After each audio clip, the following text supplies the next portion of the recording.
Hello everyone, welcome to my channel bull bear wave.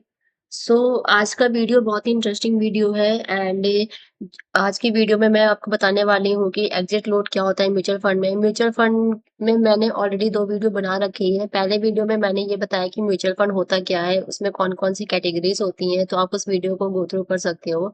And second video में मैंने आपको ये बताया था कि एक्सपेंस रेशियो का क्या रोल है म्यूचुअल फंड में। सो 2 वीडियो ऑलरेडी बन चुके हैं म्यूचुअल फंड के ऊपर। ये तीसरा वीडियो है जिसमें मैं आपको ये बताऊँगी कि एग्जिट लोड क्या होता है।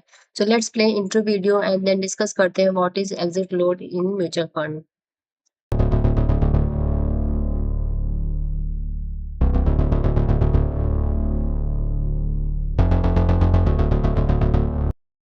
सो म्यूचुअल फंड इन्वेस्ट करते वक़्त सब सब तो रिटर्न के बारे में सोचते हैं, लेकिन एक छोटा-सा चार्ज होता है जो आपकी रिटर्न्स को साइलेंटली कम कर देता है और उसका नाम है एग्जिट लोड। अगर आपको ये समझ आ गया है कि एग्जिट लोड क्या है, तो फिर आप भी अननेसेसरी पैसा वेस्ट करने से बच जाओगे। तो अब हम देखेंगे कि एग्जिट लोड होता क्या है।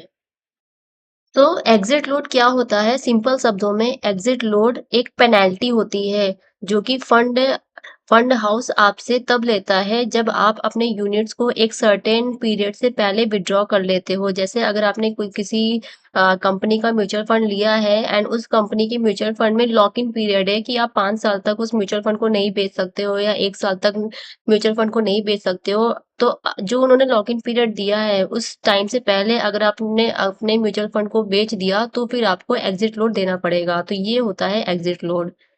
सो ये एक तरीका है इन्वेस्टर्स को लॉन्ग टर्म के लिए डिसिप्लिन में मेंटेन करने का ये एक तरीका हो सकता है। सो अब हम देखते हैं एक एग्जांपल के साथ कि क्या कैसे एग्जिट लोड काम करता है। चलिए अब इसको एक एग्जांपल के थ्रू समझते हैं। मान लो कि मैंने कोई फंड लिया है, म्यूचुअल फंड लिया है जिसमें मैंने 1 लाख रुपए इन्वेस्ट किए हैं एंड नाउ फंड के रूल के हिसाब से अगर मैं इस फंड को 1 साल के अंदर पैसे में निकाल लूँगी तो मुझे 1% एग्ज़िट लोड देना पड़ेगा। इसका एग्ज़िट लोड है इस फंड का, किसी भी फंड का एग्ज़िट लोड है 1 परसेंटेज। सो अगर मैं 8 महीने बाद, क्योंकि इन्होंने लॉक इन पीरियड दिया है 1 साल का, बट अगर मैंने 8 महीने बाद ही अपने रुपए को निकाल लिए, मैंने अपने रुपए विथड्रॉ कर लिए हैं, तो फिर मुझे 1% के हिसाब से मुझे ₹1000 का एग्ज़िट लोड देना पड़ेगा। और अगर मैं यही पैसे 1 साल के बाद लॉक इन पीरियड के बाद निकालती, तो फिर मुझे कोई एग्ज़िट लोड ना देना पड़ता। लेकिन अगर मैंने लॉक इन पीरियड से पहले अपने रुपए को निकाल लिए, तो मुझे 1% जितना कंपनी का एग्ज़िट लोड परसेंटेज है, उतना मुझे पे करना पड़ेगा। तो ये मैंने आपको एग्ज़ाम्पल के थ्रू बताया कि कितना डिपेंड करता है कि जब आप भी कोई म्यूचुअल फंड लें, तो पहले चेक करें कि उसमें कितने टाइम का लॉक इन पीरियड है एंड कि अगर आप लॉक इन पीरियड के अंदर रुपए निकाल रहे हो, तो कितना परसेंटेज आपका एग्ज़िट लोड है। यहाँ पर एक और इम्पोर्टेंट पॉइंट है कि एसआईपी इन्वेस्टर्स के लिए बहुत इम्पोर्टेंट पॉइंट है ये। और एक इसमें ट्विस्ट भी है। जैसे आप एग्जिट लोड आप निकालते हो तो इसमें एक ट्विस्ट भी है।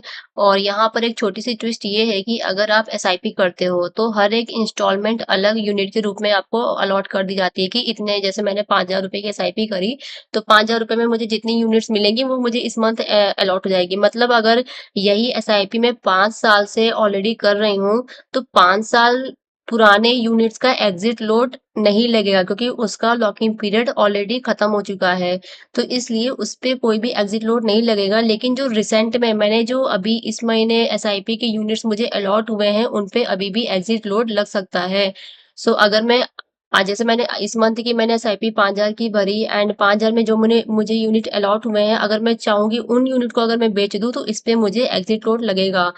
सो आप पुराने यूनिट्स अगर बेच रहे हैं और उनका अगर लॉक-इन पीरियड खत्म हो गया है, तो उसपे एग्ज़िट लोड नहीं लगेगा। एंड अगर आपने कोई नया रिसेंटली एसआईपी भरा है एंड जो आपको नई यूनिट्स अलॉट हुई है, उनका उनका जो लॉक-इन पीरियड है वो अभी नहीं खत्म हुआ है, तो उसपे एग्ज़िट लोड लगेगा।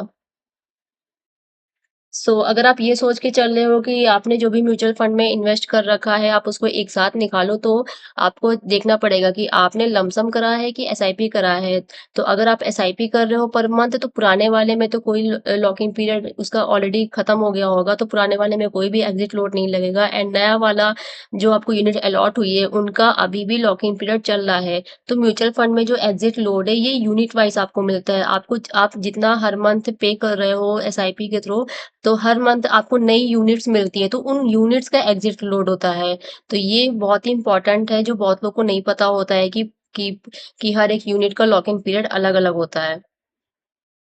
जब भी आप म्यूचुअल फंड अपना विथड्रॉ कर रहे हो, सारे रुपए आप निकालने की कोशिश करना चाहोगे या फिर आप चाहोगे कि आप सारे यूनिट्स बेच दो, तो आप पहले चेक करो कि जो भी पुराने यूनिट्स हैं, उन जिनका लॉकिंग पीरियड ऑलरेडी खत्म हो गया है, आप सिर्फ़ उनको ही बेचो।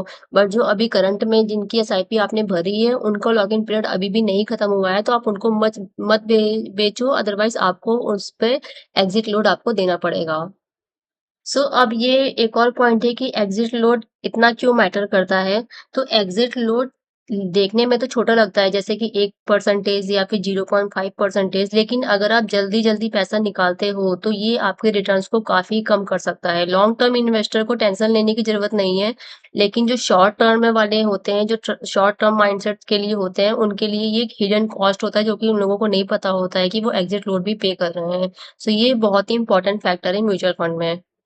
अगली बार जब भी आप किसी म्यूचुअल फंड में पैसा लगाओ, सिर्फ रिटर्न्स मत देखो, एग्जिट लोड भी देखो, एक्सपेंस रेशियो भी देखो और उसका यूनिट वाइज़ रूल्स भी समझना बहुत ज़रूरी है।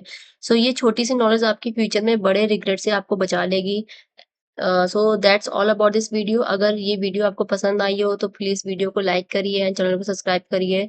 मैं ऐसे ही फ्री एजुकेशनल कंटेंट है on a regular basis post करती रहूँगी। Thank you so much for watching this video. Have a nice day. Thank you everyone. Bye.